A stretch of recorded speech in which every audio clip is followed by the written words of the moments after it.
So good morning everyone. So today I'm going to teach you again a lesson in English 10 in English and in Bicol language so that I could help you more understand it. So understand the lesson rather. Okay, let's start. Before we start, um what is history? So basically according to Alphonse de Lamartine, history teaches everything, even the future. So as you can see, history is very important. Why is that? Because it teaches us lessons from the past but also help us predict the future. Okay, let's start. Now, our topic for today will be the historical approach in literature. Of course, we're going to read a literature again, a text, literary text, and also we're going to analyze it. Now, for example, first and foremost, our most essential competency will be is critique a literary selection based on historical approach. So that's right. So we're going to learn what is a historical approach and the questions to be asked in critiquing a text using a historical approach. Now, these are our specific objectives. First, define historical approach in literary criticism. Second, identify the things to remember in critiquing a text using historical approach. And C, critique the poem Richard Cory by Edward Arlington Robinson using historical approach. Okay, let's start. Now, what comes into your mind when you hear the word history? I know some of you might think this boring. Ay, history kaya sir, boringon man nga yan. Tungan mga dates, puro nga yan dates, araw yan. Some part of you is right, but history is not boring at all if you really appreciate it. So, pero kung na-appreciate mo siyang tultul, syempre, di man siya boring na maray. Okay. What is historical approach in reading literature? It is an approach that states that in order to get the essence of literary piece, a reader must look closely how and when the text is created. The text's background has a great influence in the meaning of literature is trying to provide. So basically, guys, what is this saying is that the time, the place, and the era that the text is written is very important to the significance or the theme of the literature. Now, for example, kung tungkol nga sa martial law si poem, like binasa kang poem, tapos demo siya aram na tungkol pa, nating surat pa lang siya tungkol kang martial law, of course, demo siya masyadong maintindihan. Araw ken yan. Okay, guys? So, ang history, ang background kan sarong text, nagiging part siya kang meaning kang si text. Also, si background man kang si author, si history man kang si author. And sino nga nag-influence saya sa history na naging dahilan para isurat niya tong text na ito. Okay? I hope that you are understanding so far. Now, these are the things to remember in historical approach. Number 1, how does it reflect the time in which it was written? So, for example, just like I said ago, for example, let's take for example yung kay Jose Rizal, El Filibusterismo at yung ayan. So, for example, di ba, tig-reflect nung sa story kung ano ang nangyayari doon habang kinokolonize tayo ng mga Espanyol. Okay, so, paano nga ba nire-reflect or how do the text portray the time in which it was written? Kung masaya ba mga tao, malungkot ba, galit, or etc. Okay, next. How accurate does the story depict the time in which it is set? So, gaano ba ka-accurate? Pwede bang of course, pwedeng may bias yung author kasi iba-iba yung experience natin. But, does it portray in a good way? Or in a bad manner? Or neutral? Di ba po? So, paano ba nagde-depict yung time?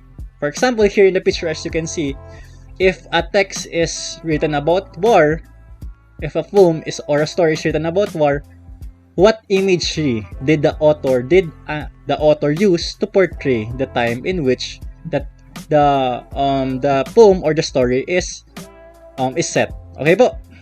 Now, what literary or historical influence to shape the form and content of the work? So, ano kayong mga literary form or text? Of course, our authors are influenced by different texts. There is a saying that to be a good author, you must be a good reader or great reader.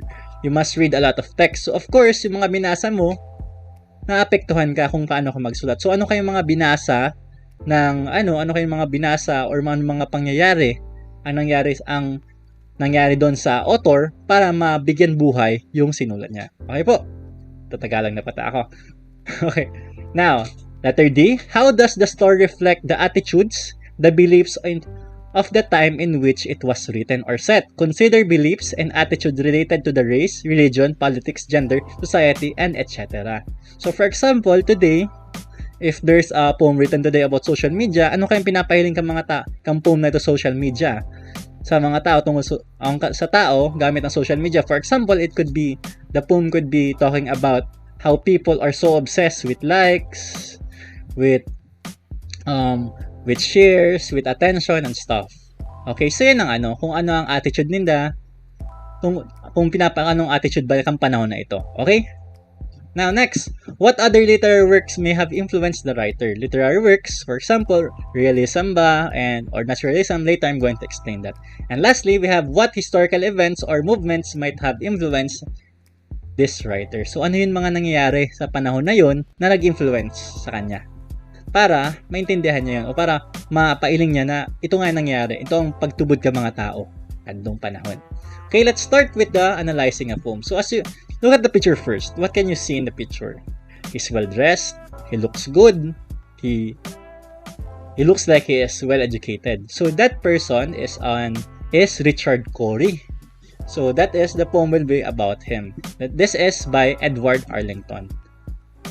Okay, Arlington Robinson. So he is one of the most prolific American poets in 20th century. Also, he won an award in poetry also, in literature. Okay, I'm not gonna dwell on that anymore. So, Richard Cory. Let me read the poem. Whenever Richard Cory went downtown, we people on the pavement look at him. He was a gentleman from soul to crown, clean, favored, and imperial slim. And he was always quietly arrayed, and he was always human when he talked. But still, he fluttered pulses when he said, "Good morning," and he glittered when he walked. And he was rich, yes, richer than a king, and admirably schooled in every grace. In fine, we thought that he was everything to make us wish that we were in his place. So on we worked, and waited for the light, and went without meat and cursed the bread. And Richard Cory, one calm summer night, went home and put a bullet through his head. That's right. So that is the poem, Richard Cory. So what did he do at the end of the poem? Was supposed to be this good-looking, rich man with a educated man, but at the end, he killed himself. Right? Okay. Now let's look at some notable lines, everyone.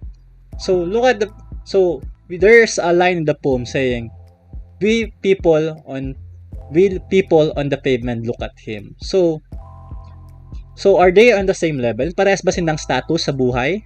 Of course not. So the people say that they are on the pavement means that they are the poor people or they are the working class. If you connect it with the Marxism. So, and they look at him with admiration, right? Because he is a great man. Good morning, and he glittered when he walked. Did he really glittered? So of course not, because it's only, 'di ba? Pag may gusto tayo, parang nag-glitter sila kasi mina-admire natin sila. So ganyan din yung pagtingin ng mga tao. We means the working class people look at Richard Cory. Kumbaga, parang dumiliwanag siya. Okay. Next, in fine, we thought that he was everything to make us wish that we were in his place. So ano kayo nararamdaman ng mga tao? They were jealous, everyone. Because mayaman, well-educated, and of course, taghirap nun. Of course, may kinakain siyang maayos. And Richard Cory, one calm summer night, went home and put a bullet through his head. So without knowing the reason why, Richard Cory did what? He committed a suicide. And those people saying we in the pavement don't even know why. Okay, now let's critique it using historical approach. How does it reflect the time in which it was written? So the poem was published at part of anthology The Children of the Night in 1987 during the economic depression following the panic of 1983. So what is economic depression, everyone? So from the words of economic and depression, an economic depression is a period of sustained long-term downturn in economic activity in one or more economies. It is a more severe economic downturn than a recession in which a slowdown in economic activity over course of a normal business cycle. So basically, everyone, bagsak ang ekonomiya kaya. Since bagsak ang ekonomiya, mga pera ba ang tao tapos pagkain? Of course not. So kaya nga, we people of the pavement, hirap na hirap sila para makakain lang. Those are the people, those are the persona in the poem. How accurately does the story depict the time in which it is set? So just like in our day, the poem describe how people in the poem feel for people who are wealthy, educated, and well respected despite not knowing what they are dealing on the inside or in the inside rather. Now, di ba ganyan? Pati nga, but noon hanggang ngayon, di ba, pag nakikita natin mayaman, pag nakikita natin gwapo, itsura, parang feeling natin wala na siyang problema kasi nasa kanya na ang lahat. Okay. Now, what literary or historical influence helped to shape the form and content of the work? An economic depression. So, what literary historical influence? Of course, yun ang sinasabi ko sa kanina, yung economic depression. Na feeling na yung mga tao hirap-hirap makuha ng pera habang si Richard Corey, yun, mayaman, well-educated, and anymore. Economic depression is a period of sustained long-term downturn economic activity, one more economist. So, tiglasin na yan. So, that is one of the influence that helped the author wrote the poem. Next, how does the story reflect the attitude and beliefs of people in which time written or set? Consider the beliefs. So people who are rather, let's correct that. Go.